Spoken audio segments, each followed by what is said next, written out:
الحمد لله وحده والصلاة والسلام على من لا نبي بعده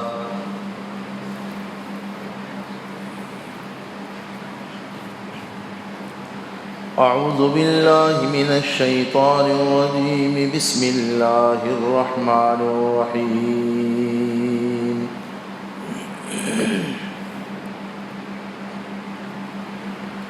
يا أيها الذين آمنوا استعينوا بالصبر والصلاة إن الله مع الصابرين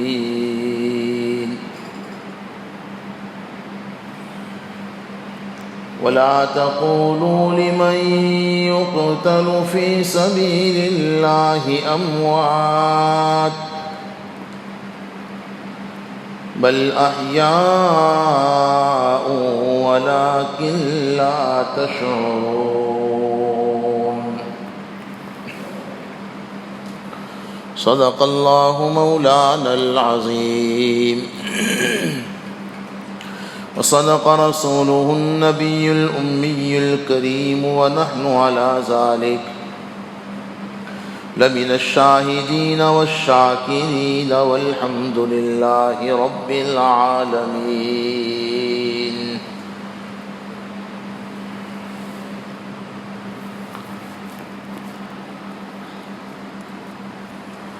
اللہ کے رسول صلی اللہ علیہ وسلم کے پیارے نواسے سیدنا حسین ابن علی رضی اللہ تعالی عنہ کی عظمت اور فضیلت کے لیے اتنی بات بھی کافی ہے کہ آپ کا تعلق حضور کی صرف امت مسلمہ ہی سے نہیں، حضور کے گھرانے سے ہے۔ حدیث پاک میں تو حضور کی امت مسلمہ کے لیے بھی جنتی ہونے کی بشارت ہے۔ ایک حدیث شریف کی طرف اشارہ کرتا ہوں،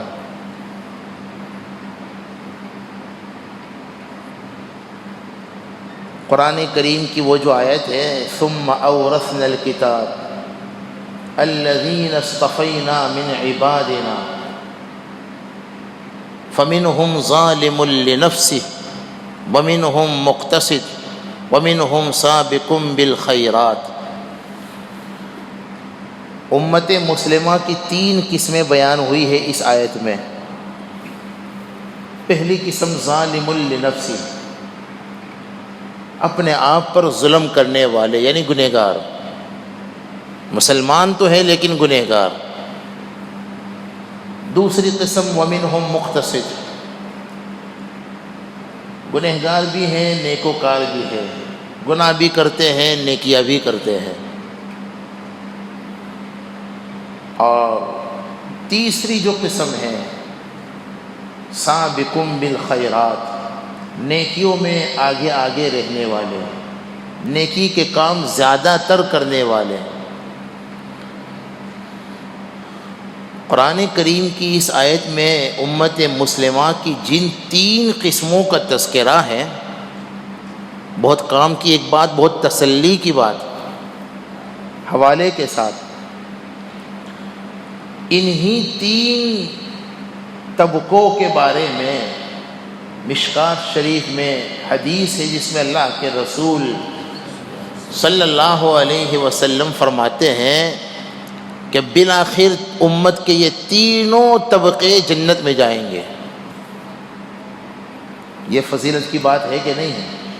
ہاں، فرق ہے، ان میں جو سابقون بالخیرات ہے وہ تو بلا حساب و عذاب کے جنت میں داخل کر دیا جائے گا، یہ طبقہ۔ اللہ اپنے کرم سے ہمیں ان میں شامل فرما لے، آمین کہو۔ دوسرا جو طبقہ ہے مقتصد، جن کی نیکیاں گناہ سب برابر سرابر، ان کے متعلق آتا ہے، عبداللہ ابن عباس فرماتے ہیں قیامت کے دن جنت میں یہ بھی جائیں گے، لیکن حساب کے بعد ان کا حساب تو ہوگا، عذاب نہیں ہوگا۔ اور امت کی جو تیسری قسم ہے، تیسرا جو طبقہ ہے، اللہ ہم سب کی حفاظت فرمائے، جس کو قرآن نے ظالم لنفسہ کہا۔ ان کی تفصیلات میں بہت اقوال ہیں، میں ایک بات کی طرف توجہ دلا کر سیدنا حسین ابن علی کا مقام بتلانا چاہتا ہوں۔ قرآن نے امت کے جن گنہگاروں کو ظالم کہا، جن کی زندگی کا اکثر حصہ گناہوں میں گزرا، ہمارے دعوت و تبلیغ کے احباب اکرام مسلم کی جو تعلیم دیتے ہیں، ترغیب دیتے ہیں، تاکید کرتے ہیں، یہ کوئی معمولی بات نہیں ہے۔ یہ جو کہا جاتا ہے کہ سارے مسلمانوں کا اکرام کرو، شاید کہنے والے بیچارے جو غیر عالم ہیں انہیں پتہ نہیں ہوگا اس کی اصل کیا ہے، اکرام مسلم کی اصل کیا ہے۔ میں بتلاتا ہوں، اس کی اصل یہی آیت کریمہ اور یہ حدیث ہے۔ قرآن نے جن کو ظالم کہا، حدیث میں ہے قیامت میں امت کا یہ طبقہ بھی جنت میں جائے گا، البتہ ان کا حساب بھی ہوگا، اور اگر اللہ چاہیں گے تو ان کے گناہوں کے بقدر انہیں عذاب بھی ہوگا، لیکن بالآخر یہ یا تو اللہ کی رحمت کی وجہ سے یا پیارے نبی کی شفاعت کی وجہ سے بہرحال جنت میں ضرور جائیں گے۔ ان دونوں یعنی قرآن کریم کی اس آیت اور مشکات کی اس حدیث سے علماء نے یہ مسئلہ ثابت کیا کہ اس سے ثابت یہ ہوا کہ ہر مسلمان قابل احترام ہے، اکرام مسلم۔ آج ایک ارادہ یہ کر لو بھائی، ہر مسلمان کا ہم اکرام کریں گے، بلکہ گنہگار بھی ہے اس کا بھی ہم اکرام کریں گے، لیکن اکرام کے تقاضے الگ ہیں۔ ایک گنہگار ہے اس کا اکرام کیا ہے، میں ابھی انشاءاللہ حضرت حسین کے حالات میں بتلاؤں گا۔ خلاصہ یہ ہے، اس کا اکرام یہ ہے کہ اس کو پیار محبت سے کہاں لائے، ذرا بولو نا بھائی، نیکی کی طرف، اللہ کی طرف، اللہ کے حکموں کی طرف۔ حقیر کسی کو نہ سمجھیں۔ ایک جملہ مجھے بہت پیارا یاد آ گیا، دل میں بٹھا لو بھائی۔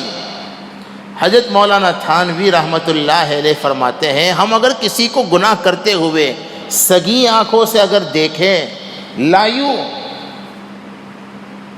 پھر بھی ہمیں یہ حق نہیں ہے کہ اس گنہگار کی ذات سے نفرت کریں۔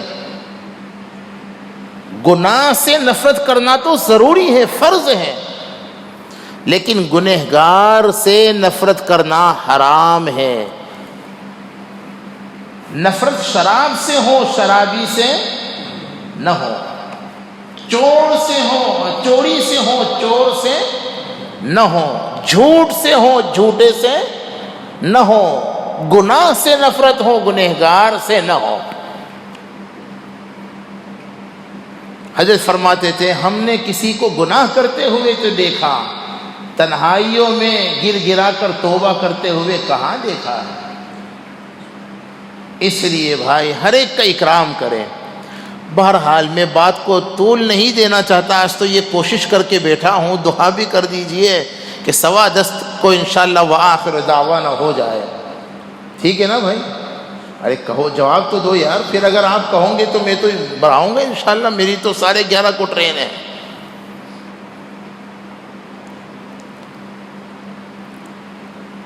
اب تک کی بات سے جو عرض کرنا تھا وہ یہ ہے کہ جب حضور کی امت کا مسلمان بھی قابل احترام ہے، اور حضور کی امت کا مسلمان بھی جنتی ہے، تو پھر کیا کہنا حضرت حسین ابن علی رضی اللہ تعالی عنہ کی عظمتوں کا۔ آپ کا تعلق حضور کی صرف امت سے نہیں بلکہ حضور کے اہل بیت سے ہے۔ ایک بات اور میں جو خاص طور پر کہنا چاہتا ہوں وہ یہ ہے، عام طور پر شہادتیں حسین کو اس انداز میں بیان کیا جاتا ہے، بہت زیادہ غلو کے ساتھ، اور مقصد یہ ہوتا ہے کہ تأثر یہ پیش کیا جاتا ہے کہ حضرت حسین کو جتنی فضیلتیں ملی نا وہ شہادت کی وجہ سے ملی۔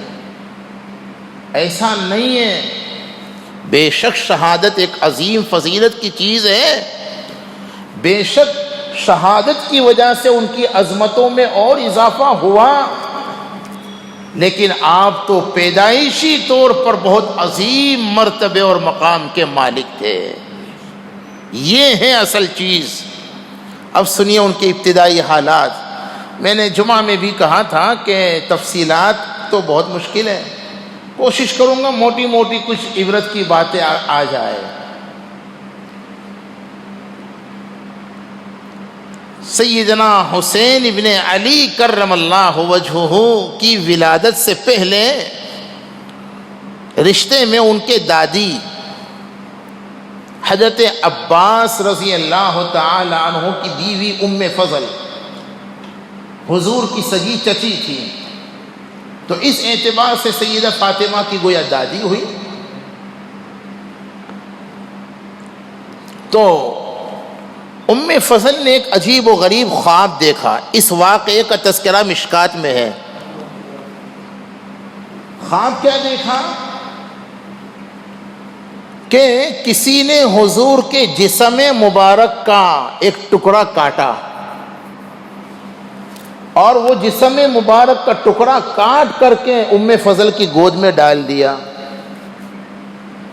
کیا خواب دیکھا ام فضل نے، حضور کی چچی جان نے، کہ کسی نے آ کر حضور کے جسم مبارک سے کوئی ٹکڑا کاٹا اور وہ ٹکڑا کاٹ کر کے ام فضل کی گود میں ڈال دیا۔ یہ خواب دیکھ کر ام فضل گھبرا گئی، گھبرائی ہوئی آئی دربار رسالت میں، یا رسول اللہ صلی اللہ علیہ وسلم بہت بھیانک خواب دیکھا ہے۔ بھائی کیا خواب دیکھا؟ انہوں نے پھر پوری تفصیل بتلائی۔ حضور مسکرانے لگے، فرمایا چچی جان آپ کا یہ خواب بھیانک نہیں مبارک ہے۔ اس سے ایک بات جو ہمیں سبق کے طور پر ملتی ہے وہ یہ ہے، حکم بھی یہی ہے، جب ہم کوئی خواب دیکھیں نا، اچھا دیکھے تو اور برا دیکھے تو، بھیانک دیکھیں تو مبارک دیکھیں تو، حکم یہ ہے کہ جو خواب کی اچھی تعبیر جانتا ہو اور جو ہمارا خیرخواہ اور ہمدرد بھی ہو، جیسے امام وغیرہ، اپنا وہ خواب ان کے سامنے بیان کرے، ہر کس و ناقص کے سامنے بیان نہ کرے۔ یہ حکم ہے خوابوں کے متعلق، اس لیے کہ بعض اوقات ایسا بھی ہوتا ہے کہ ایک خواب کو ہم تو بھیانک سمجھتے ہیں حالانکہ وہ مبارک ہوتا ہے، کبھی اس کے خلاف بھی ہوتا ہے، کسی خواب کو ہم مبارک سمجھتے ہیں جبکہ وہ بھیانک ہوتا ہے۔ سمجھے نا؟ چچی جان کو تسلی دیتے ہوئے سرکار دو عالم صلی اللہ علیہ وسلم نے فرمایا تمہارا یہ خواب بھیانک نہیں مبارک ہے، اس کا مطلب یہ ہے کہ میرے جسم کا ٹکڑا، تم نے دیکھا نا میرے جسم سے کوئی ٹکڑا کاٹ کر کسی نے آپ کے گود میں ڈال دیا، اس کا مطلب یہ ہے فاطمہ میرے جسم ہی کا نہیں بلکہ جگر کا ٹکڑا ہے۔ ہمارے آقا اپنی بیٹیوں سے کتنی محبت کرتے تھے، یہ بھی ایک نصیحت کی بات۔ اپنی بیٹی کو جگر کا ٹکڑا کہا کہ نہیں کہا حدیثوں میں سنائے نا، کوئی نئی بات نہیں کہتا میں۔ میرے بھائیوں، اپنی بیٹیوں کو اپنے جسم کا ایک حصہ سمجھو، بیٹیوں سے محبت کرو، نفرت نہ کرو۔ بیٹیوں سے محبت کرنا اللہ کی رحمت کے قریب کرنے کا سبب ہے۔ بہرحال حضور نے فرمایا کہ میرے جگر کا جو ٹکڑا ہے فاطمہ، اس خواب کی تعبیر یہ ہے، اسے بیٹا پیدا ہوگا اور اس بیٹے کو تم اپنی گود میں لوگی، یہ ہے اس کی تعبیر۔ چنانچہ چند ہی دنوں کے بعد، اس خواب دیکھنے کے کچھ ہی دنوں کے بعد، خاتون جنت سیدہ فاطمۃ الزہراء رضی اللہ تعالی عنہا کے یہاں حسین پیدا ہوئے۔ شعبان کا 5واں چاند تھا اور سن ہجری 4، ہجرت کے چوتھے سال شعبان کی 5 تاریخ کو سیدنا حسین ابن علی رضی اللہ تعالی عنہ پیدا ہوئے۔ حضور کو جیسے ہی پتہ چلا فوراً اپنی بیٹی کے گھر تشریف لائے، بیٹے کو اپنے گود میں لیا۔ کتنا مبارک ہے وہ بچہ جو حضور کی گود میں پلا بڑھا۔ حسین کی عظمتوں کے لیے یہ باتیں کافی نہیں ہیں، ابھی اور عظمتیں سنیے۔ آقا نے سیدنا حسین کو اپنی گود میں لیا اور سرکار دو عالم صلی اللہ علیہ وسلم نے خود داہنے کان میں اذان کہی اور بائیں کان میں تکبیر کہی۔ یہی تو وجہ ہے، جس کے کان میں نانا جان نے اذان اور اقامت کہی ہو، وہ نواسا کبھی نماز چھوڑ سکتا ہے؟ حکم یہی تو ہے نا۔ بچہ اگر پیدا ہو تو اس کے کان میں سب سے پہلی آواز میوزک کی نہ جائے۔ آج منظم غیروں کی ایک سازش یہ بھی ہے، ہمیں ان ساری سازشوں سے باخبر رہنا چاہیے اور ایسے ہسپتالوں میں ڈلیوری کرانے سے بچانا چاہیے جہاں پیدا ہوتے ہی میوزک بجتا ہو اور بچے کے کان میں پہلی آواز میوزک کی جائے۔ حکم یہ ہے، بچہ یا بچی جب پیدا ہو اس کے کان میں سب سے پہلے اذان کہو، اقامت کہو۔ حتیٰ کہ اگر وہاں اس وقت کوئی مرد نہ ہو تو عورت بھی یہ اذان اور اقامت کہہ سکتی ہے۔ نماز کی اذان اور اقامت تو عورت نہیں کہہ سکتی، لیکن یہاں حکم ہے، عورت کے لیے بھی گنجائش ہے۔ منشا کیا ہے؟ بچے یا بچی کے کان میں سب سے پہلے اللہ کی آواز جائے۔ حضرت حسین کے کان میں ہمارے آقا نے اذان اور اقامت کہی اور گھٹی دی، اپنا کھجور چبا کر کے اپنا لعاب دہن ان کے منہ میں ڈالا۔ حسین کی غذا، حسین کے منہ میں سب سے پہلے جو چیز پہنچی، سرکار مدینہ جناب محمد الرسول اللہ صلی اللہ علیہ وسلم کا لعاب مبارک۔ اب لعاب بھی تو سمجھتے نا بھائی، تھوک کا جملہ تو اچھا نہیں لگتا، چلیے یہ جملہ سن کر سمجھ لیا ہوگا آپ نے۔ ان کی عظمت کے لیے یہ بات کافی نہیں ہے؟ جس کے پیٹ میں سب سے پہلے سرکار کا لعاب گیا ہو، اس کے پیٹ میں حرام کا لقمہ کبھی جا سکتا ہے؟ سنو بچپن ہی کا واقعہ، حضرت شیخ نے بھی لکھا ہے فضائل اعمال میں، مشکات میں وہ واقعہ موجود ہے، میں ابھی آتا ہوں۔ اذان اور اقامت ہو گئی، آپ نے بیٹے کا نام حسین رکھا۔ یہاں سے علماء نے ایک اور مسئلہ واضح کیا ہے، ویسے سنت تو یہی ہے 7ویں دن بچے یا بچی کی پیدائش کا جو 7واں دن ہو، اس دن اس کا اچھا سا کوئی مناسب نام رکھے جس کے معنی اچھے ہوں۔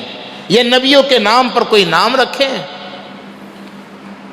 اور اس کا عقیقہ کریں اور سر کے بال کو مڈا دیں اور ختنہ وغیرہ کر لیں، یہ احکام ہے بچے کے لیے. یہ مستحب ہے لیکن ضروری نہیں ہے. اگر پہلے دن بھی کوئی نام رکھنا چاہے تو رکھ سکتا ہے. حضرت حسین کا نام ہمارے آقا نے پہلے ہی دن رکھ دیا. اچھا پھر ہمارے یہاں، میں اپنے علاقے کی بات کرتا ہوں، مجھے آپ کے علاقوں کا پتہ نہیں ہے. یہ سمجھا جاتا ہے کہ نام رکھنا تو بچے کی پھوپھی کا حق ہے. کیوں جی ایسا ہی ہے؟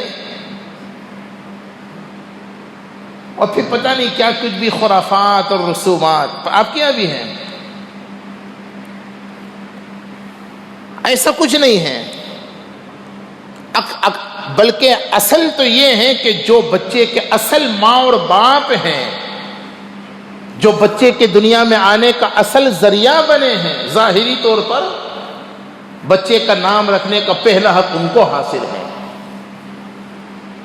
اس لیے اگر آپ کے بیٹوں بیٹیوں کے ہاں کوئی بچہ پیدا ہو نا تو دادا دادی کو اپنا حق نہ جتائیں، بلکہ ان کو موقع دیں.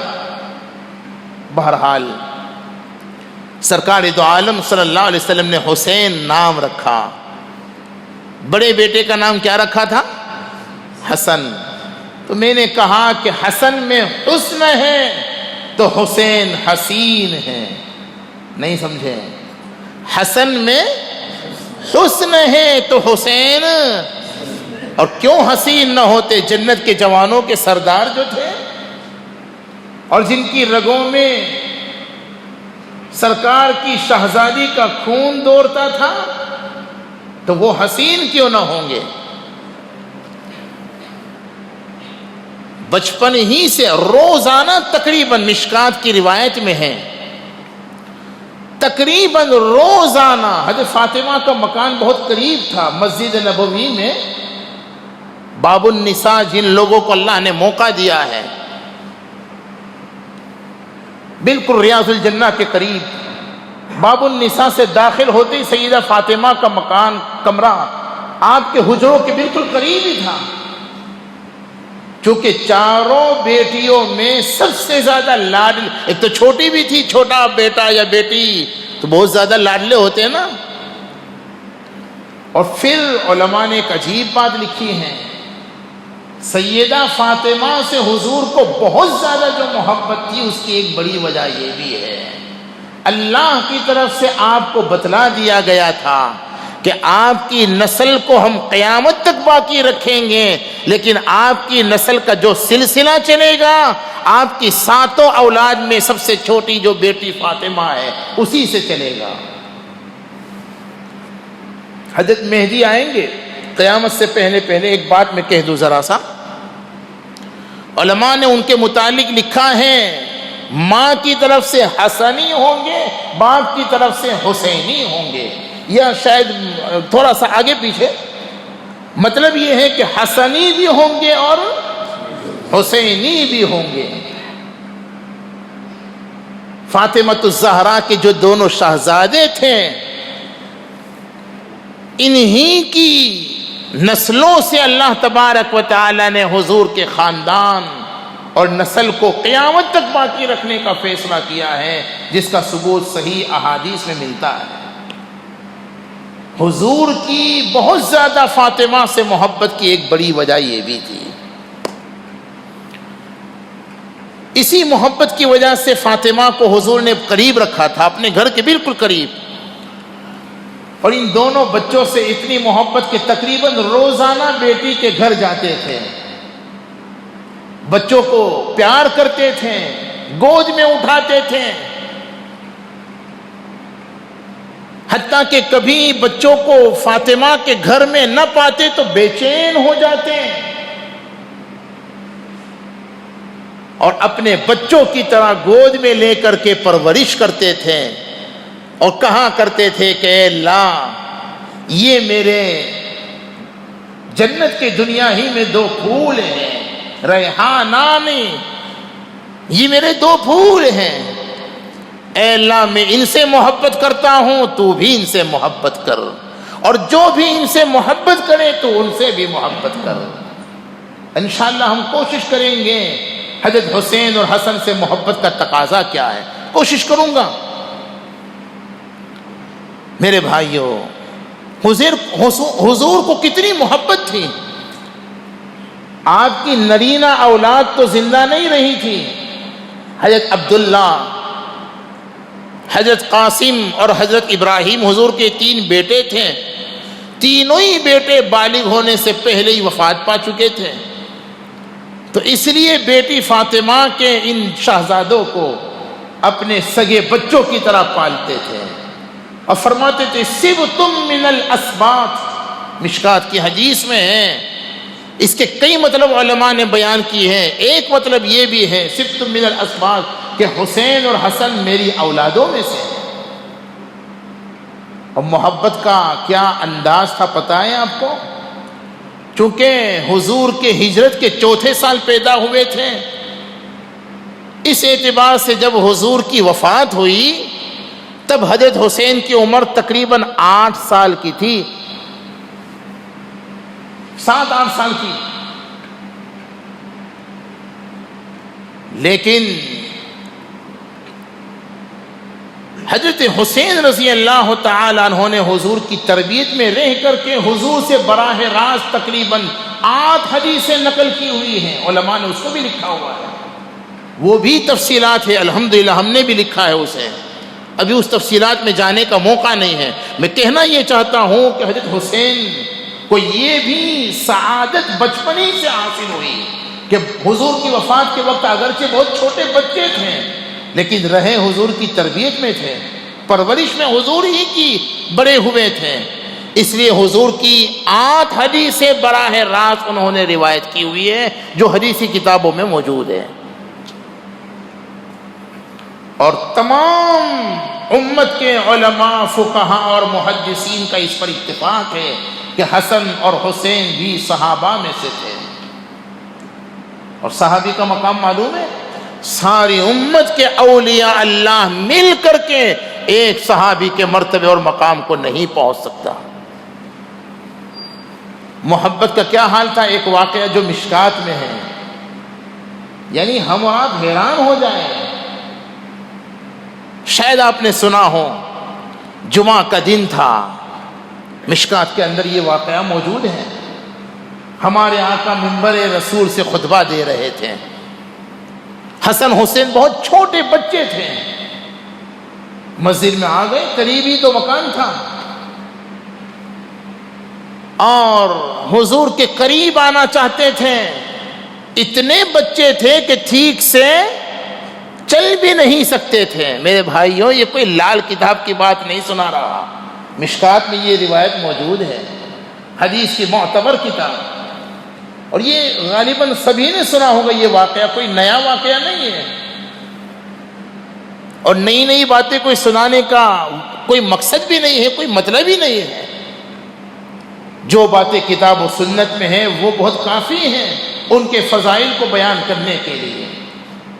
خیر، اتنے بچے تھے کہ ٹھیک سے چل بھی نہیں سکتے تھے، دونوں بچے گرنے لگے۔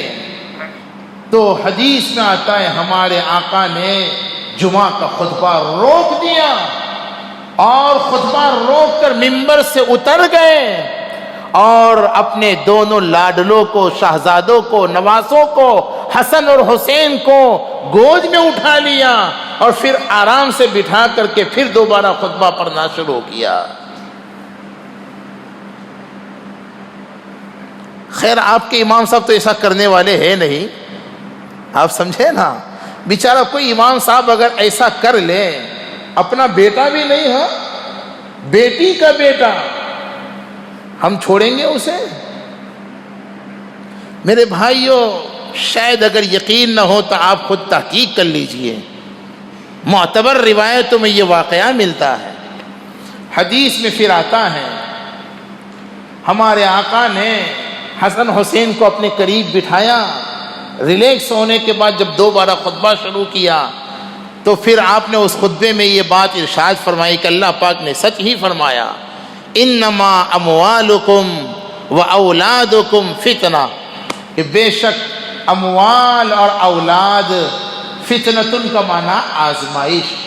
فتنے کا لفظ قرآن اور حدیث میں آیا ہے نا، اس کے کئی معنی ہیں، ایک معنی آزمائش بھی ہے، یہاں آزمائش کے معنی میں ہے۔ پھر آپ نے فرمایا کہ میں نے اس شہزادوں کو، نواسوں کو خطبے کے دوران گرتے ہوئے دیکھا تو میں برداشت نہ کر سکا، اس لیے میں نے خطبہ روک دیا اور دونوں کو گود میں اٹھا لیا۔ اولاد سے محبت کرنا سکھا گئے،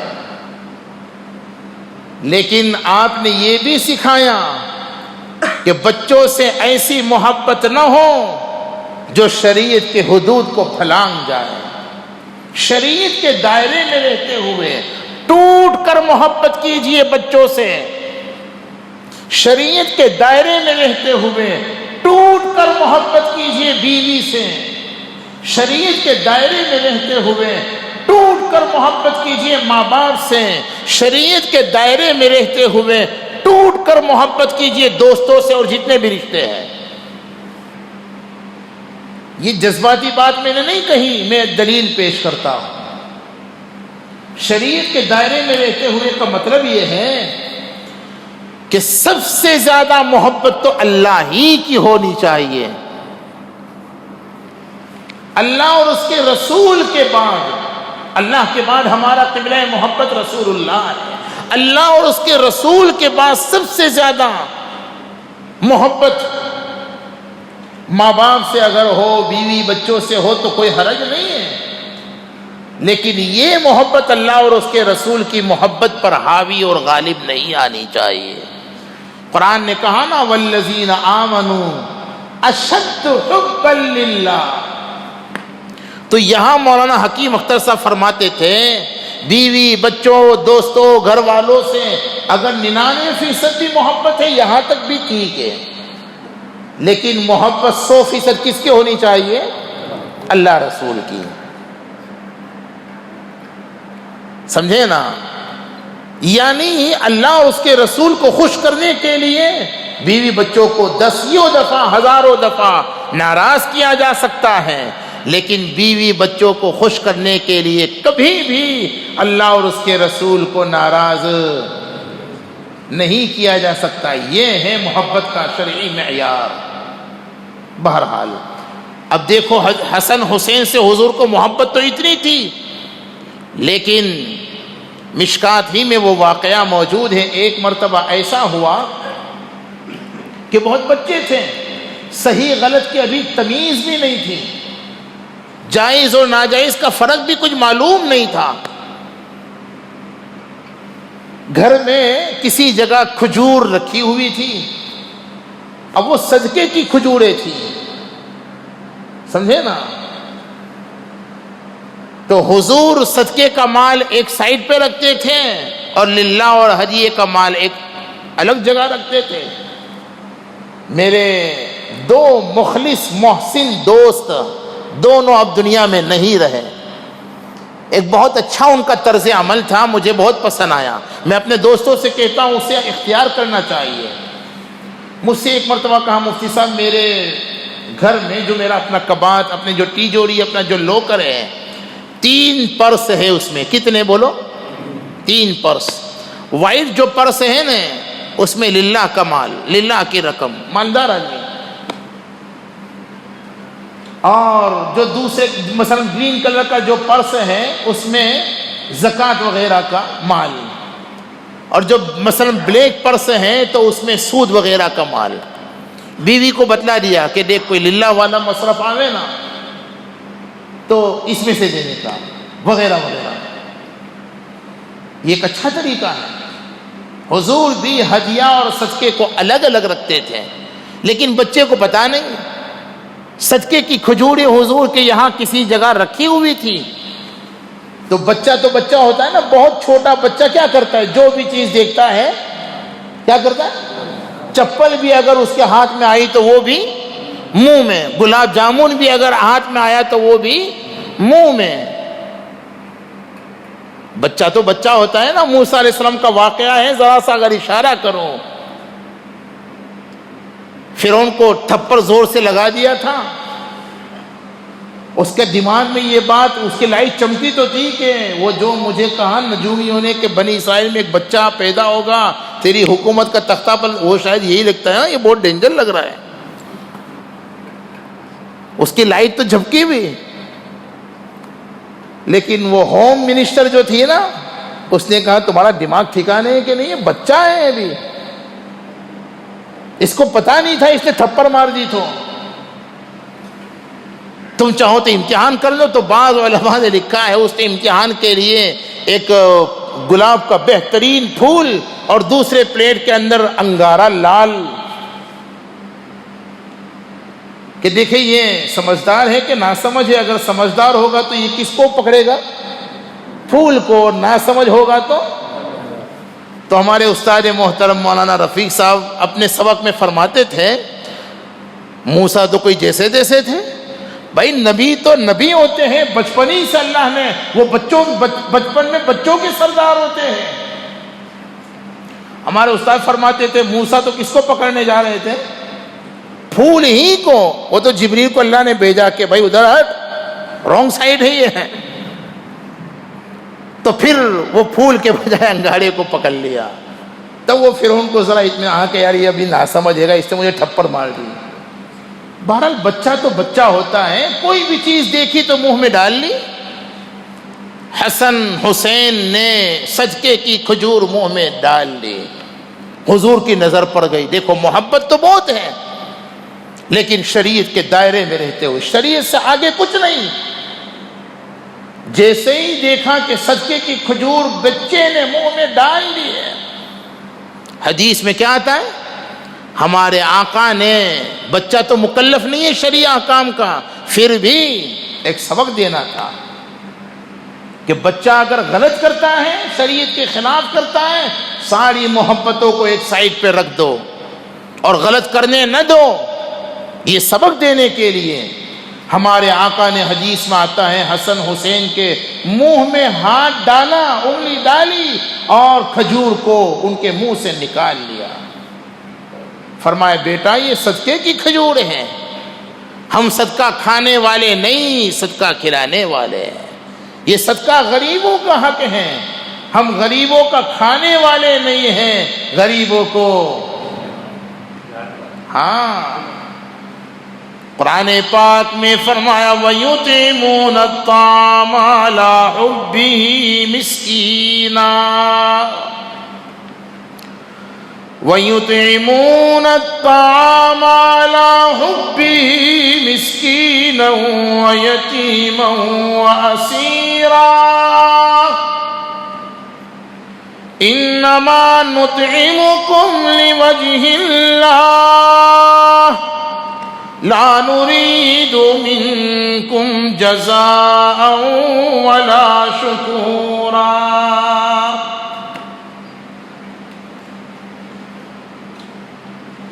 مسکینوں کو, یتیموں کو, اسیروں کو ہم اللہ کی رضا کے لیے کھلاتے ہیں.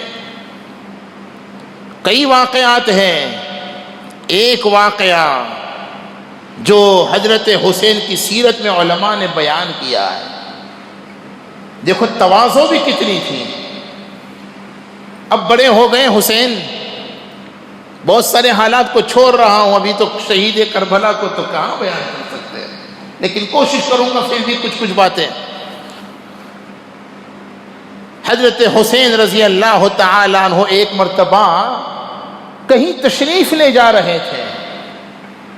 مسکینوں کو کھلانے کا کیا جذبہ تھا, چونکہ یہ تعلیم کس نے دی تھی, نانا جان نے, امام الانبیاء والمرسلین کی یہ تعلیم تھی اور آپ کا سکھایا ہوا سبق تھا, تو کیسے بھولتے.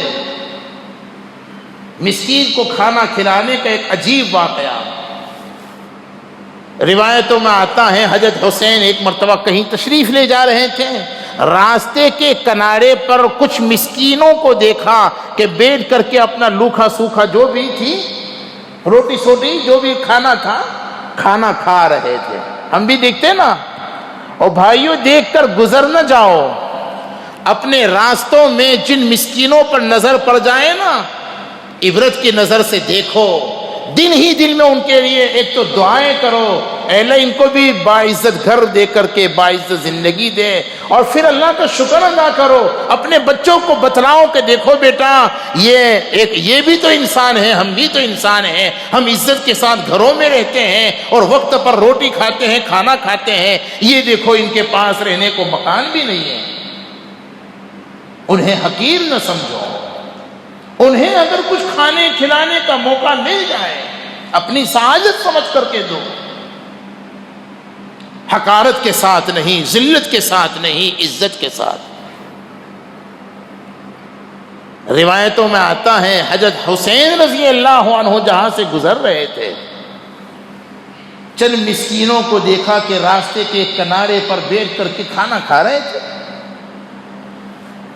آپ نے وہاں سے جب گزرے تو ان مسکینوں نے از راہ محبت، شہزادے تھے، جانتے ہی تھے لوگ ان کے مقام کو، ان مسکینوں نے حضرت حسین رضی اللہ تعالی عنہ کو کھانے کی دعوت دی۔ جیسا کہ ہوتا ہے نا بھائی، ہم بھی اگر کہیں ہوٹل شوٹل میں کھانا کھا رہے ہوں، کہیں کھا رہے ہوں، کوئی ملنے جلنے والا گزر جائے تو کیا کہتے؟ نہیں کہتے چلو بھائی آؤ کھانا کھا لو۔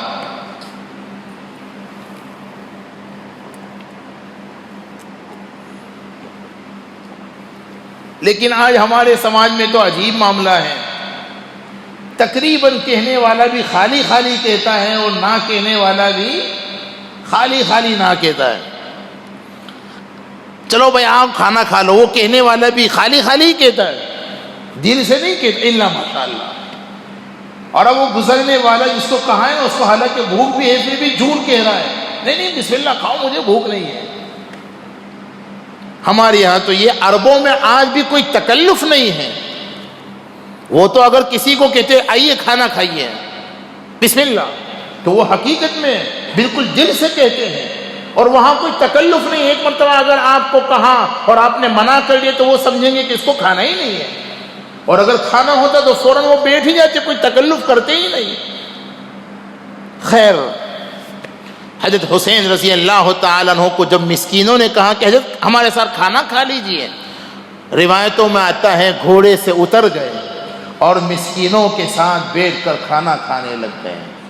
معمولی بات ہے، گھوڑے کا مطلب آج کے زمانے میں سمجھنے کے لیے کہا جا سکتا ہے، کار میں جا رہے تھے، مسکینوں کو دیکھا، انہوں نے کہا کہ حضرت آئیے سیٹھ صاحب، سر آئیے کھانا کھا لیجئے، تو سر اترے گا کہ سر غصہ ہوگا، میرا انسلٹ کر رہا ہے، یہ کوئی جگہ ہے اور یہ کوئی کھانا ہے اور تمہاری کوئی حیثیت ہے؟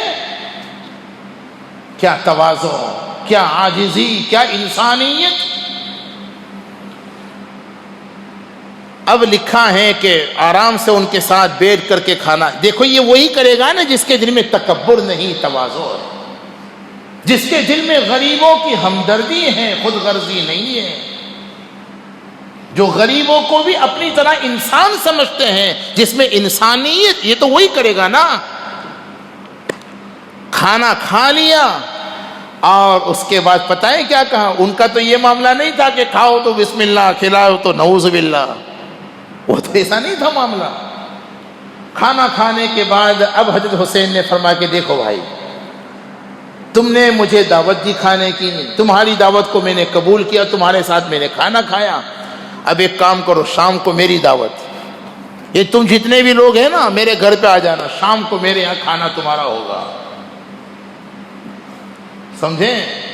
اب ان مسکینوں کو شام کو اپنے گھر لا کر کے عمدہ سے عمدہ کھانا کھلایا۔ کیسے وقت صحابہ کے حیات الصحابہ پڑھیے، حضرات صحابہ کے حالات کو پڑھیے، سنیے، واقعتاً صحابہ نجوم ہدایت ہے، ہدایت کے روشن ستارے ہیں، ان کے حالات میں ہمارے لیے عبرت اور نصیحت ہے۔ اور بھی بہت سی باتیں ہیں۔ حضرت حسین اور ان کے ایک باپ شریف بھائی محمد ابن حنفیہ، ایک بھائی تھے، باپ تو دونوں کے ایک ہی، حضرت علی دونوں کے باپ، مائیں دونوں کی الگ الگ۔ اور یہ بھی ہے کہ حضرت علی رضی اللہ عنہ نے جب تک سیدہ فاطمہ زندہ رہی، حضور کی منشا بھی یہ تھی، تب تک حضرت علی نے کسی اور عورت سے نکاح نہیں کیا، لیکن سیدہ فاطمہ کے انتقال کے بعد حضرت علی نے اور بھی نکاح کیے ہیں۔ اس سماج میں، نبوی سماج میں، مدنی معاشرے میں کوئی بھی بالغ مرد اور عورت جس عمر میں ہو، جوان ہو، ادھیڑ ہو، بوڑھا ہو، امیر ہو، غریب ہو، مرد ہو، عورت ہو، کوئی ہو، بغیر نکاح کے کوئی رہتا، بولو نا، نہیں تھا۔ یہی حکم ہے، نکاح ٹوٹ جائے طلاق کی وجہ سے یا پھر وفات کی وجہ سے، مرد ہو اس کا بھی دوسرا نکاح کرواؤ، عورت ہے اس کا بھی دوسرا نکاح کرواؤ، ورنہ سماج کے اندر خرابیاں پھیلے گی۔ تو خیر حضرت علی رضی اللہ عنہ نے فاطمہ کی وفات کے بعد دوسرا نکاح کیا تھا، ان سے جو ایک بیٹا پیدا ہوا ان کا نام محمد بن حنفی، ان کی والدہ کا نام حنفیہ تھا۔ تو حسن، حسین اور محمد بن حنفیہ باپ ان کے ایک، مائیں الگ۔ ایک مرتبہ حضرت حسین اور محمد بن حنفیہ دونوں بھائیوں میں کچھ اونچ نیچ ہو گئی، یہی کہا جا سکتا ہے، ادب کا تقاضا یہی ہے، یہ نہیں کہ گرما گرمی ہو گئی، کسی بات کو لے کر ذرا سی ناراض، بھائیوں میں تو ہوتا ہے، اور بھائیوں کی کیا بات ہے بھائی، بڑوں بڑوں میں ہوتا ہے، لیکن یہ ناراضگی بہت زیادہ رہنی نہیں چاہیے، اللہ کو یہ چیز پسند نہیں ہے۔ اللہ نے جنتیوں کی جو صفات بیان کی ہے، معاف کرنے کا مزاج اور غصے کو ضبط کر جانے کا جذبہ، یہ جنتیوں کی پہچان۔ ينفقون في السراء والضراء والكاظمين الغيظ والعافين عن الناس والله يحب المحسنين۔ خیر، دونوں بھائیوں میں کچھ اونچ نیچ ہو گئی اور دونوں ناراض ہو کر کے ایک دوسرے سے اپنے اپنے گھر چلے گئے۔ ادھر گھر جانے کے بعد محمد ابن حنفیہ نے ایک خط لکھا، اس زمانے میں خط لکھنے کا جو بھی انداز، سمجھے نا، جیسے آج کل خط لکھنے کا انداز موبائل، اس زمانے کا جو بھی انداز رہا ہو، اس خط کا مفہوم اور خلاصہ یہ تھا کہ بھائی تم ایک تو مجھ سے بڑے ہو، اور پھر تمہارا مقام بھی مجھ سے بہت بڑا ہے، پھر تمہاری ماں فاطمہ ہے جو جنت کی شہزادی ہیں، ہر اعتبار سے تم اس بات کے لائق ہو کہ تم مجھے منانے آؤ۔ عجیب بات ہے، چھوٹا بھائی بڑے بھائی کو کیا کہہ رہا ہے کہ تم مجھے منانے کے لیے میرے گھر آؤ۔ کیا وہ سماج تھا بھائیوں، آج تو سگے بھائی چھوٹی چھوٹی باتوں میں سالوں سال تک ایک دوسرے سے بات کرنے کو تیار نہیں۔ کیا یہ مسلمان ہیں؟ مسلمان ایسے ہوتے ہیں؟ کچھ اپنے آپ میں تبدیلی لائیے۔ ہم حکومتیں بدلنے کی فکریں اور کوششیں کر رہے ہیں، حکومتیں بدلنا ہمارے اختیار میں نہیں ہے، سماج کو بھی بدلنا ہمارے اختیار میں نہیں ہے، اپنے آپ کو بدلنا ہمارے اختیار میں ہے کہ نہیں ہے؟ جو اپنے بس میں ہے وہ کیجئے، آگے کی فکر اللہ پر چھوڑیے۔ محمد بن حنفیہ نے خط کا جو مفہوم تھا، بڑے بھائی آپ ہر اعتبار سے بڑے ہیں، مجھے منانے آؤ، اپنے تو ہوتے تو اور غصہ ہوتے کہ سالے کو شرم ورم آتی ہے کہ نہیں، ٹانگ جتنا پلنا ہو کہ میرے کو کہنا منانے آؤ۔ لیکن یہ ہے واقعہ، وہ حسین تھے، ان کی رگوں میں خون نبوت دوڑتا تھا، خط پڑھتے ہی نرم پڑ گئے۔ اللہ کو نرمی پسند ہے نا، چھوٹے بھائی کو منانے کے لیے آ گئے، اور چھوٹے بھائی نے بھی جب دیکھا کہ بڑے بھائی آ گئے، لپٹ گئے اور دونوں مل کر رونے لگے۔ پھر پہلے جتنی محبت تھی اس سے زیادہ محبت ہو گئی، یہ انداز ہے۔ بہرحال بہت اور بھی کئی واقعات ہیں، میں کن کن واقعات کو بیان کروں، ارادہ تو یہی تھا کہ سوادس تک انشاءاللہ۔ اب ذرا سا کربلا، تفصیلات تو بہت ہیں کہ یہ واقعہ کیسے پیش آیا، کیوں پیش آیا، اس کا پس منظر کیا تھا، اس کے اسباب کیا تھے۔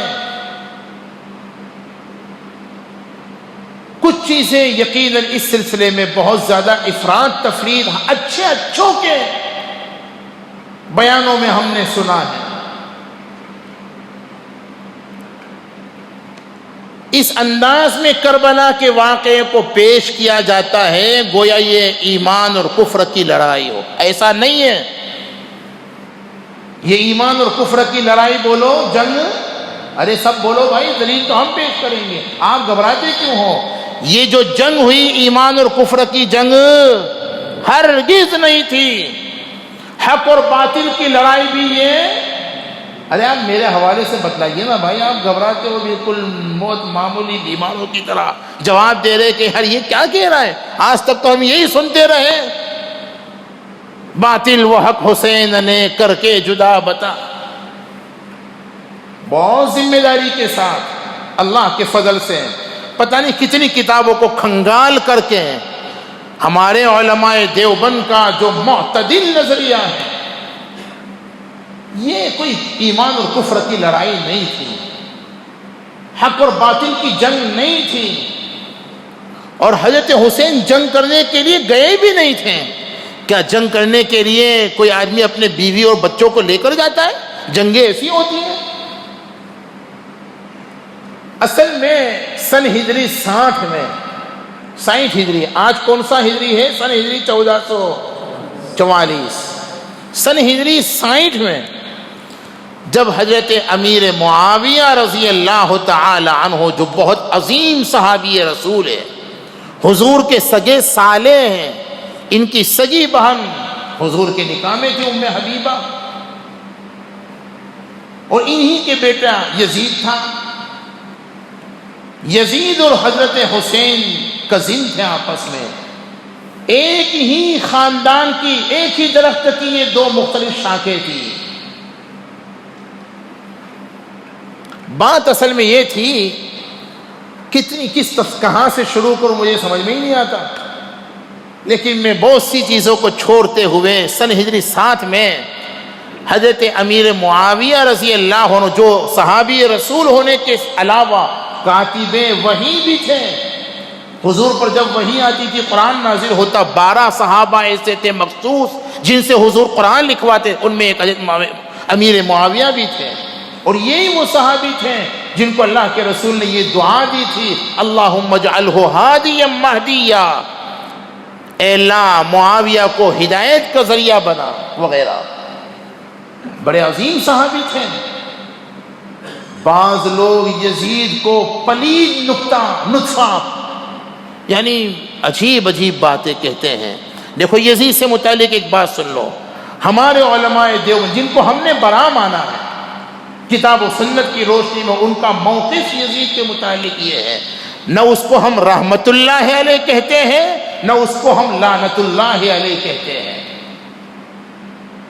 اس کے بارے میں ہم خاموش، اس پر لعنت بھی نہیں کرتے، اور اس کو رضی اللہ عنہ یا رحمت اللہ علیہ بھی نہیں کہتے۔ ایک بڑی داستان ہے، وہ بڑی تفصیلات ہے، شاید کچھ آگے آ جائے۔ امیر معاویہ کا سن ہجری 60 میں جب انتقال ہو گیا، تو انتقال سے پہلے ہی امیر معاویہ رضی اللہ عنہ نے اپنے زمانے ہی میں اپنے بیٹے یزید کو اپنا ولی عہد بنا دیا تھا۔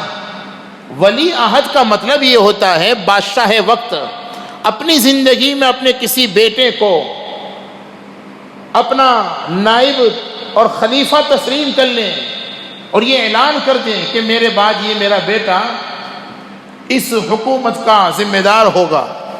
جیسے اس وقت شاہ سلمان نے محمد بن سلمان کو اپنا ولی عہد بنا دیا، سمجھ گئے نا؟ بس اتنی سی بات۔ حضرت امیر معاویہ رضی اللہ تعالی عنہ نے کچھ اور لوگوں سے مشورہ، جو ان کے دربار میں ان کے مصیر تھے، ان کے خاص لوگ تھے، ان سے مشورہ کرنے کے بعد اور اس وقت کے حالات کے پیش نظر یزید کے لیے یہ مناسب سمجھا کہ اس کو اپنا ولی عہد بنا دیا جائے. بنا دیا. اسی وقت کچھ صحابہ نے حضرت امیر معاویہ کی اس رائے سے اختلاف کیا کہ آپ نے یہ اچھا نہیں کیا.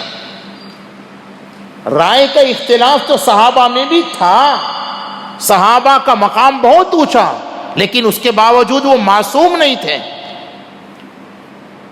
کبھی کبھی ان سے بھی کچھ ایسی باتیں ہو جاتی تھیں، لیکن ہمیں اس میں لب کشائی کرنے کی اجازت نہیں ہے. ان کے متعلق کچھ بولنے کی ہمیں نہ اجازت ہے نہ ضرورت ہے. بہرحال بہت سے صحابہ اس رائے سے اختلاف رکھتے تھے. امیر معاویہ رضی اللہ عنہ کے اس فیصلے سے راضی نہیں تھے. ان کا سوچنا یہ تھا، ان کا خیال یہ تھا، ان کی رائے یہ تھی کہ یزید کے مقابلے میں ابھی بہت سے صحابہ موجود ہیں، تو یہ ذمہ داری ان کو دینی چاہیے. بعض صحابہ میں خاص طور پر عبادلہ اربع یعنی 4 عبداللہ ابن ابو بکر، عبداللہ ابن عمر، عبداللہ ابن عباس اور عبداللہ ابن زبیر اور حضرت حسین رضی اللہ تعالی عنہم، بنیادی طور پر مکہ المکرمہ اور مدینہ طیبہ میں یہ لوگ حجاز کا جو علاقہ ہے مکہ مدینہ وغیرہ پر مشتمل ہے، یہ لوگ امیر معاویہ کے اس فیصلے سے راضی نہیں تھے. انہوں نے اختلاف کیا بھی، لیکن ان کے اختلاف کو دبا دیا گیا، کوئی زیادہ دھیان نہیں دیا گیا. پھر اس کے کچھ وقت کے بعد سن ہجری 7 میں جب حضرت امیر معاویہ کا انتقال ہو گیا تو انتقال ہوتے ہی یزید چونکہ ولی عہد تھا اب خلیفہ بن گیا.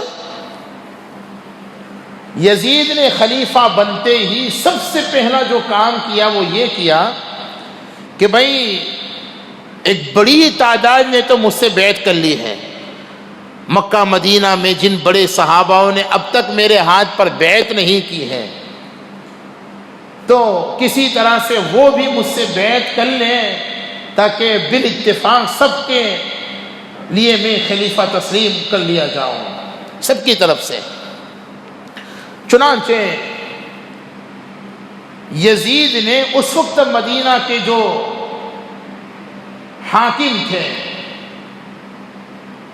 ولید ابن عتبہ ان کو ایک خط لکھا اور کہا کہ عبداللہ ابن عباس، عبداللہ ابن زبیر، عبداللہ ابن عمر اور حسین ابن علی وغیرہ ان لوگوں کو کسی طرح سے اس بات پر تیار کرو کہ وہ میرے ہاتھ پر بیعت کر لیں. اب دیکھو یاد رکھو اس زمانے میں بیعت کی وہ پوزیشن نہیں ہوتی تھی جو آج ووٹ کی پوزیشن ہے. کیا مطلب ہوا؟ ایک طرح سے بیعت اور ووٹ میں کوئی زیادہ فرق تو نہیں تھا، لیکن ایک فرق یہ ہے کہ ووٹ تو ہر ایک کو ڈالنا پڑتا ہے اور ہر ایک کی ووٹ کی گنتی ہو کر کے جس کی اکثریت ہے وہ کامیاب ہے. وہاں ایسا نہیں تھا، ہر ایک ہاتھ پر ہاتھ رکھ کر بیعت نہیں کرتا تھا، بلکہ کسی علاقے کا، کسی قبیلے کا، کسی خاندان کا جو بڑا ہوتا تھا وہ اگر بیعت کر لیتا تو اس کی بیعت سب کی طرف سے کافی سمجھی جاتی تھی. برودا یا تانلجا یا پٹیل برادری یا میمن برادری یا فلاں برادری کا جو مین آدمی ہے اس نے اگر بیعت کر لی تو اس کی بیعت سب کی طرف سے گویا کافی تھی. چنانچہ ولید ابن عتبہ نے یزید کا خط پڑھ کر کے حضرت حسین وغیرہ کو بلایا اور کہا کہ بھئی یہ یزید کی طرف سے یہ حکم ہے، آپ ان کے ہاتھ پر بیعت کر لیجئے. حضرت حسین نے منع کر دیا کہ مجھے ان سے اتفاق ابھی نہیں ہے، لہٰذا میں ان سے بیعت نہیں کر سکتا. یہ کہہ کر حضرت حسین چلے گئے. اب حضرت حسین نے محسوس کر لیا کہ میرا مدینہ میں رہنا اس وقت مناسب نہیں ہے، چنانچہ آپ مدینہ طیبہ سے مکۃ المکرمہ چلے گئے. اس وقت مکۃ المکرمہ میں عمرو بن سعد یزید کی طرف سے مکہ کے حاکم اور خلیفہ تھے. انہوں نے حضرت حسین کا ایک بھائی شہزادے تھے, کوئی معمولی تو تھے, اور اب تو بڑے صحابہ میں یہی تھے اس وقت, تو بڑے اکرام اور اعزاز کے ساتھ انہیں رکھا. ادھر کوفہ والوں کو پتا چلا کہ یزید کی خلافت سے حضرت حسین اور مکہ اور مدینہ کے بڑے صحابہ راضی نہیں ہیں, اور خاص طور پر حضرت حسین تو مدینہ چھوڑ کر کے مکہ چلے گئے, بیعت کا انکار کر دیا. ان کو موقع ہاتھ لگ گیا.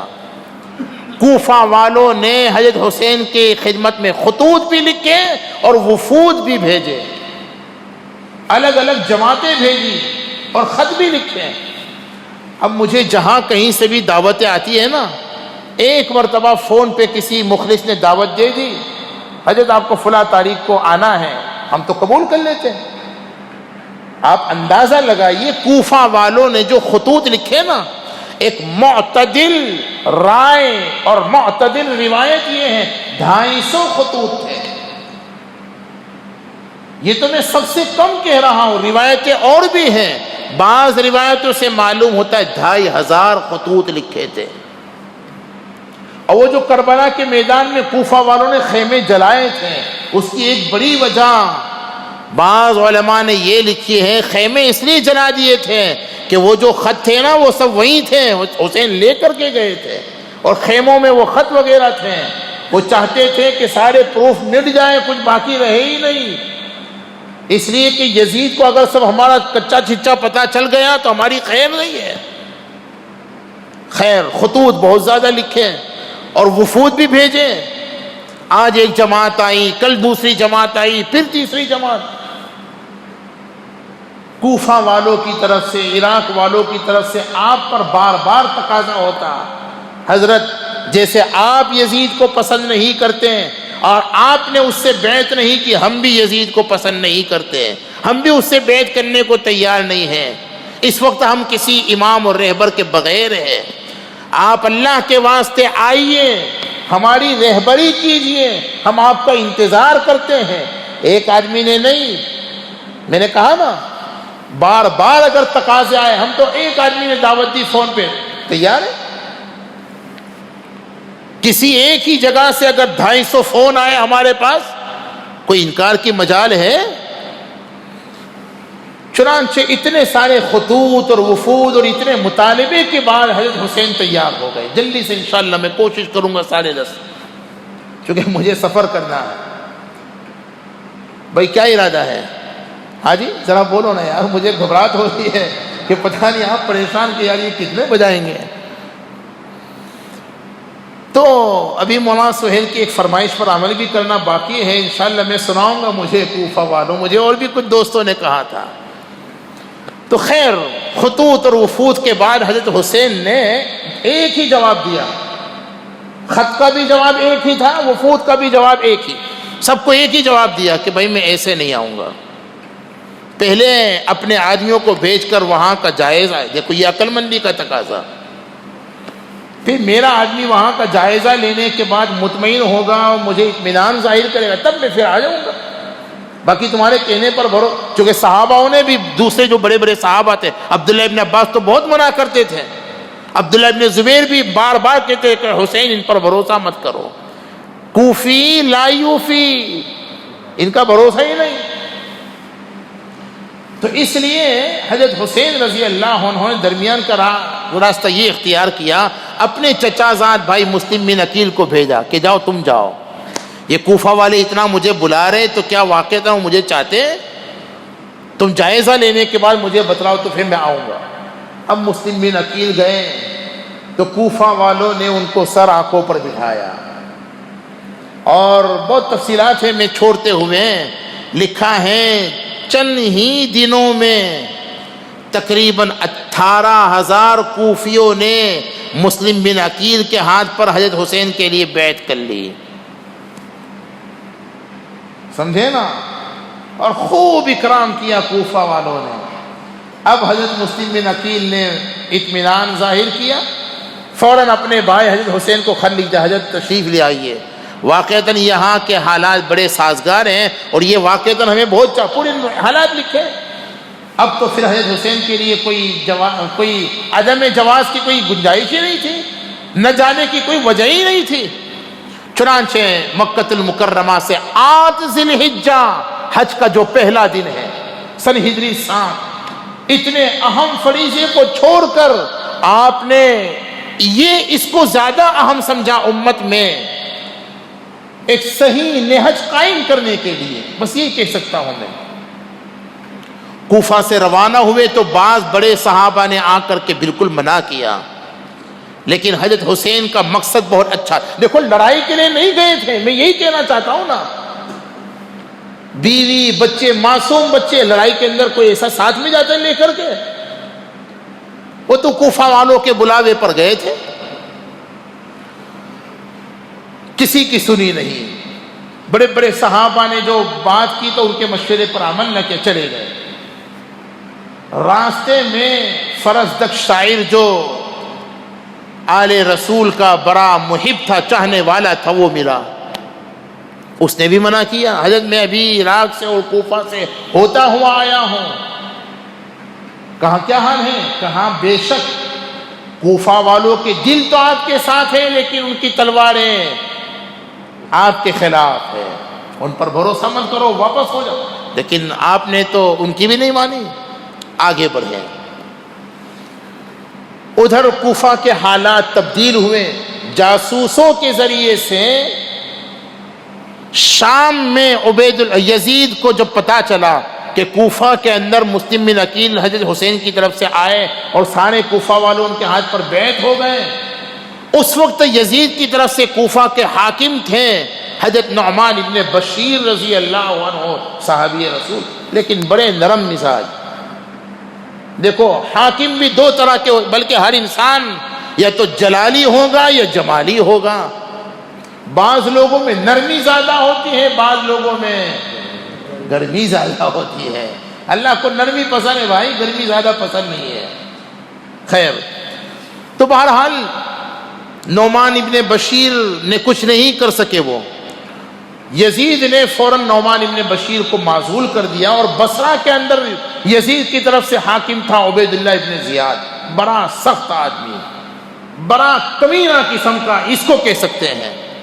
حضرت حسین کی شہادت میں بنیادی طور پر جن دو کمینوں کا رول تھا، اس میں سب سے پہلے عبید اللہ ابن زیاد، اور اس سے بھی بڑا رول اس کا وزیر شمر ابن ذی الجوشن، تفصیلات ہیں اور بھی، اور اس کے بعد تیسرا نمبر اگر کسی کو دیا جائے عمر ابن سعد۔ خیر، یزید نے بصرہ میں اپنے حاکم عبید اللہ ابن زیاد کو خط لکھا کہ فوراً کوفہ جاؤ، بصرہ کے علاوہ کوفہ کا بھی میں تمہیں حاکم بناتا ہوں، وہاں کے حالات کو قابو میں لاؤ۔ مختصر یہ ہے کہ پھر وہ عبید اللہ ابن زیاد کوفہ میں آیا، راتوں رات آ کر کے کوفہ والوں کو یا تو للچایا یا دھمکایا، بہت تفصیلات میں، ہر تفصیل کو چھوڑتے ہوئے، جس کا نتیجہ یہ نکلا کہ ایک ہی خطبے اور ایک ہی بیان کے بعد صبح میں حالت یہ ہوئی کہ حضرت مسلم بن عقیل کی راہوں میں پلکیں بچھانے والے آنکھیں چرانے لگے، اور پھر وہ وقت بھی آیا کہ شام تک مسلم بن عقیل کا ساتھ دینے والا کوئی نہ رہا۔ بالآخر انہیں گرفتار کر لیا گیا، اور گرفتار کرنے کے بعد عبید اللہ ابن زیاد نے بڑی بے دردی سے حضرت مسلم بن عقیل کو شہید کر دیا۔ ادھر یہ جو حالات میں بدلاؤ آیا، حضرت حسین اس سے باخبر نہیں تھے، غافل، بے خبر تھے۔ مسلم بن عقیل نے اپنی شہادت سے پہلے محمد ابن اشعث جو گرفتار کرنے آیا تھا اس سے کہا کہ میری تین وصیتیں کی تھی۔ ایک وصیت تو میری یہ ہے کہ میرا 700 روپیہ قرضہ ہے، میری شہادت کے بعد اس قرضے کو ادا کر دیا جائے، اس لیے کہ قرضہ تو شہید سے بھی معاف نہیں ہے۔ دوسری وصیت یہ ہے کہ میری لاش کو باعزت طریقے سے دفنا دیا جائے. اور تیسری وصیت یہ ہے فوراً حضرت حسین کے پاس کسی کو بھیج کر کے یہاں کے حالات کی اطلاع کر دو اور ان کو کہہ دو کہ جہاں ہے وہیں سے واپس ہو جائے.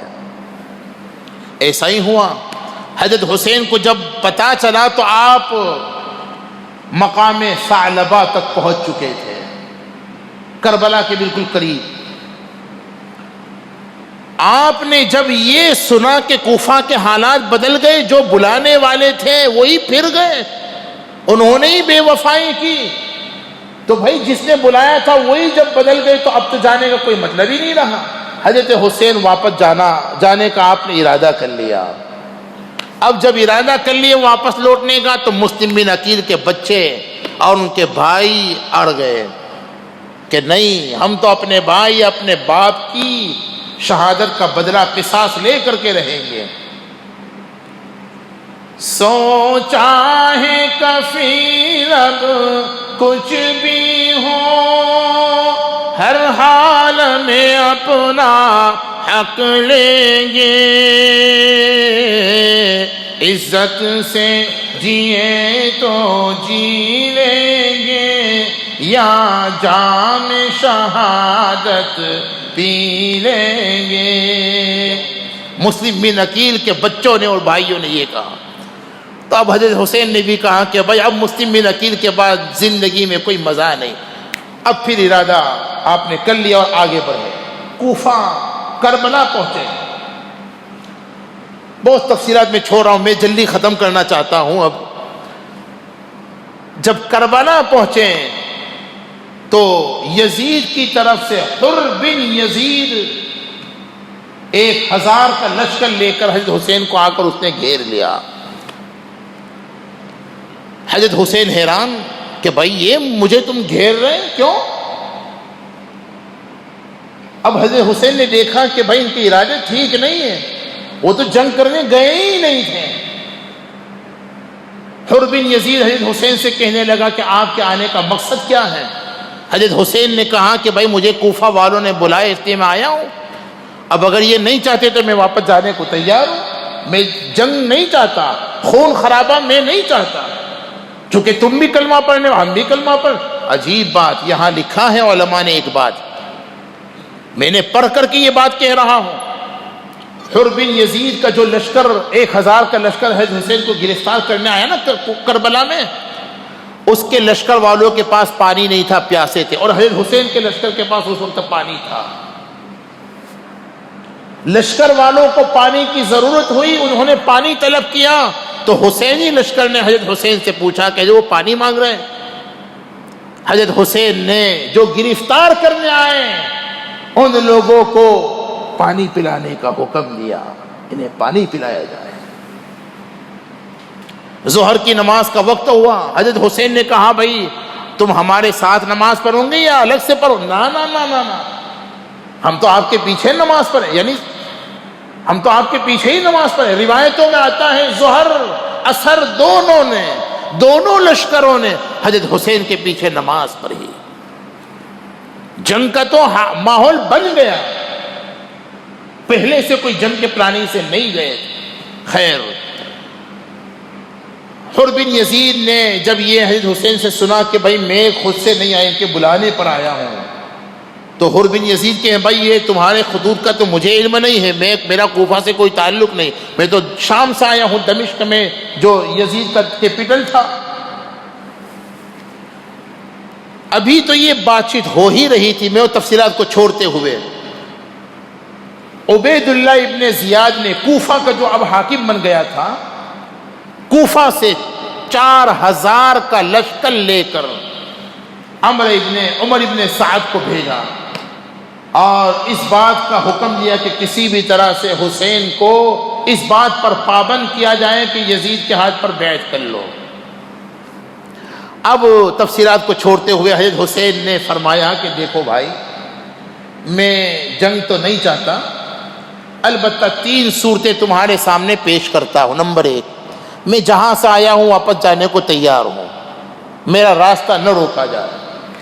نمبر 2، یہ اگر منظور نہیں تو پھر مجھے کسی اسلامی سرحد پر جانے دیا جائے. میں وہاں جا کر کے اللہ اللہ کروں گا۔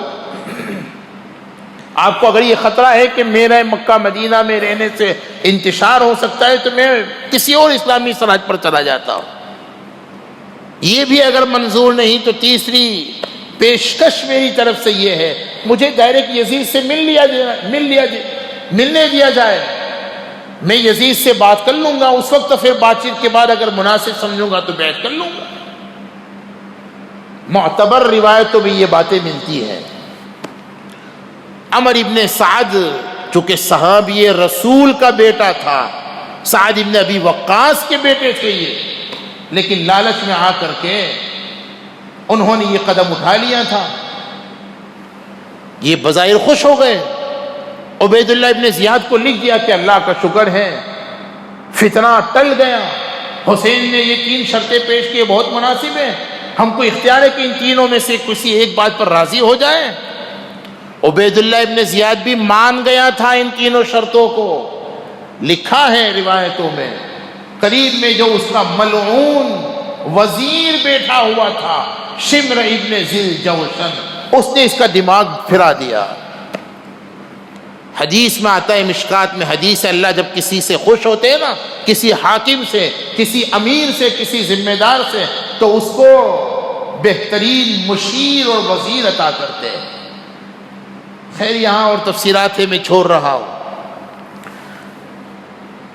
عبید اللہ ابن زیاد کا ذہن ورگلایا، بگاڑا، اور اس کو اس بات پر تیار کیا کہ کسی بھی شرط کے بغیر حسین کو اس بات پر پابند کیا جائے کہ چپ چاپ کسی شرط کے بغیر یزید کے ہاتھ پر بیعت کر لو بس۔ چنانچہ حضرت حسین کے سامنے عبید اللہ ابن زیاد کی یہ بات پیش کر دی گئی تو حسین تو کوئی بزدل نہیں، بہادر تھے۔ آپ نے کہا کہ یہ تو پھر مجھے منظور نہیں ہے۔ کہا جب یہ منظور نہیں تو جنگ کے لیے تیار ہو جاؤ۔ چنانچہ 9 محرم الحرام کی رات تھی، حضرت حسین نے کہا، جب یہ بات پیش کی لیکن یہ عبید اللہ ابن زیاد نے کہا بغیر کسی شرط کے ایک ہی بات ہے بس، عبید اللہ یزید کے ہاتھ پر بیعت کرنے کے لیے تیار ہو جاؤ، اگر منظور نہیں تو جنگ کرنے کے لیے تیار ہو جاؤ۔ حسین نے کہا کہ مجھے جواب کے لیے صبح تک کی مہلت دی جائے۔ چنانچہ مہلت دی گئی کہ آئندہ کل صبح 10 محرم میں جواب دوں گا۔ رات میں آپ نے اپنے خیمے میں جا کر کے اہل بیت اور دیگر اپنے لشکر کے اپنے رفقا کو کہاں بھی کہ بھئی دیکھو اب حالات ایسے پیدا ہو گئے کہ جنگ ہونے والی ہے کل صبح، مجھے ان کی شرط منظور نہیں ہے، تو جنگ ہونے والی ہے اور یہ لوگ میرے طالب ہیں، ان کو مجھ سے لینا، تم سے کوئی لینا دینا نہیں ہے، لہٰذا میں تمہیں خوشی سے اجازت دیتا ہوں، جو جانا چاہے رات کے اندھیرے سے فائدہ اٹھا کر جا سکتا ہے، تم پر کوئی الزام نہیں۔ ہر ایک نے کہا، بیک زبان کہا، حضرت ہماری جانیں آپ پر اگر قربان ہو جائے یہ ہماری سعادت ہے، ہم ہرگز تیار نہیں۔ چنانچہ تب حضرت حسین نے پھر رات بھر اپنے رفقا سے یہی آیت کریمہ یا ایھا الذین آمنوا استعینوا بالصبر والصلاۃ ان اللہ مع صبر کی تلقین کی اور اللہ کی رضا پر راضی ہونے کی ترغیب دی وغیرہ وغیرہ۔ اور اس کے بعد جب صبح ہوئی تو یہ کوفی لشکر مقابلے کے لیے تیار ہو گیا۔ مقابلے سے پہلے پھر ایک مرتبہ حضرت حسین رضی اللہ عنہ اونٹنی پر بیٹھ کر کے حجت تمام کرنے کے لیے فرمانے لگے، لوگوں میرے معاملے میں ابھی بھی جلدی نہ کرو، مجھے دیکھو پہچانو میں کون ہوں، تمہارے نبی کا نواسا ہوں، مجھ سے تم جنگ کرنا چاہتے ہو، میں نہیں چاہتا جنگ کرنا، لیکن تم ابتدا کرو گے تو میں دفاعی جنگ ضرور کروں گا۔ کوئی اگر ہمیں مارے تو یہ حکم تھوڑا ہے کہ ہاتھ پہ ہاتھ رکھ کر ادب پرادی مار کر مار کھاتے رہیں، آپ اپنا دفاع کیجئے، یہ تو ہر قانون میں ہے نا۔ حضرت حسین نے اگر جنگ کی تو وہ دفاعی جنگ کی۔ اس سے پہلے پھر ایک مرتبہ سمجھا دینا چاہا اور پھر بتلایا کوفے والوں کو آنکھوں میں آنکھیں ملا کر کہ تم لوگوں کو میں جانتا ہوں، تمہیں نے تو خط لکھے تھے، یہ تم لوگ تو میرے پاس آئے تھے وفدوں کی شکل میں، اب تم انکار کر رہے ہیں۔ آپ تقریر کر ہی رہے تھے، اتنے میں کوفی لشکر کی طرف سے تیر برسانا شروع کر دیے اور جنگ کی ابتدا کر دی۔ اب حضرت حسین کو بھی پھر دفاعی طور پر مقابلہ کرنا پڑا۔ ظہر کی نماز تک آپ کے رفقا یہ کے بعد دیگریں ایک کے بعد ایک جانے نثار کرتے رہے۔ اسی میں ظہر کی نماز کا وقت ہوا۔ مفتی سعید صاحب پالنپوری رحمۃ اللہ اور دیگر علماء کا کہنا یہ تھا صلاۃ الخوف کے طریقے پر نماز ظہر کو ادا کیا گیا۔ اب یہ بھی تفسیر ہے صلاۃ الخوف۔ بہرحال میدان جنگ میں آپ نے جنگ کے دوران نماز ظہر کو ادا کیا۔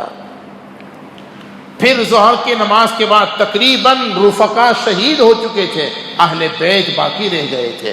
72 کا لشکر تھا اور 72 کے لشکر میں 32 تو رفقا تھے اور 20 تقریباً آپ کے اہل بیت تھے، گھر والے تھے۔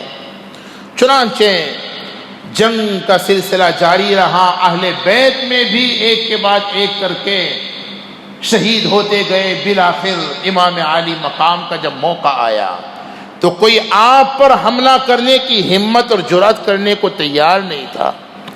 آپ جہاں بڑھتے وہاں سے لوگ ہٹ جاتے تھے، لیکن اس موقع پر بھی شمر بن جوشن نے یہ بدبختی کی کہ اس نے لوگوں کو ابھارا کہ ساتھ مل کر کے حملہ کر دو۔ ایسا ہی ہوا، پھر ساتھ مل کر کے حملہ کیا اور بالآخر سیدنا امام عالی مقام کو شہید کر دیا گیا۔ انا للہ و انا الیہ راجعون۔ 55 سال کی تقریباً عمر تھی۔ سن ہجری 61 10 محرم الحرام کو یہ واقعہ عصر کے بعد مغرب سے پہلے پیش آیا۔ بس میں 2-4 وہ اشعار سنا کر کے بات ختم کرتا ہوں۔ یہ حقیقت ہے جو امام علی مقام نے خطبہ میں جو کہا تھا نا، کوفہ والوں کو غیرت دلانے کے لیے، احساس دلانے کے لیے، مجھے کوفہ والوں مسافر نہ سمجھو، میں آیا نہیں ہوں بلایا گیا ہوں، مہمان بنا کر ستایا گیا ہوں، میں رویا نہیں ہوں رلایا گیا ہوں۔ ہے بابا علی اور ماں فاطمہ ہے بھائی حسن اور نانا خیر الورا ہے، میرے کوفہ والوں مراتب تو سمجھو، نجوم ہدایت بنایا گیا ہوں، خدا جانے کیسی ہے یہ میزبانی، 72 پیاسوں کہیں بند پانی، مقدر میں ہے جام کوثر کا پینا، میں پیاسا نہیں ہوں پلایا گیا ہوں، خیمہ بھی لوٹا خیمہ جلایا، ساما بھی لوٹا غنچہ بھی ٹوٹا گلستان بھی چھوٹا، بہشت بری میں مکان بن رہا ہے، میں اجرا نہیں ہوں، بسایا گیا ہوں، جھکایا تھا جو سر دربار خدا میں، وہی سر قلم ہو گیا کربلا میں، شہادت کی منزل کو پایا ہے میں نے،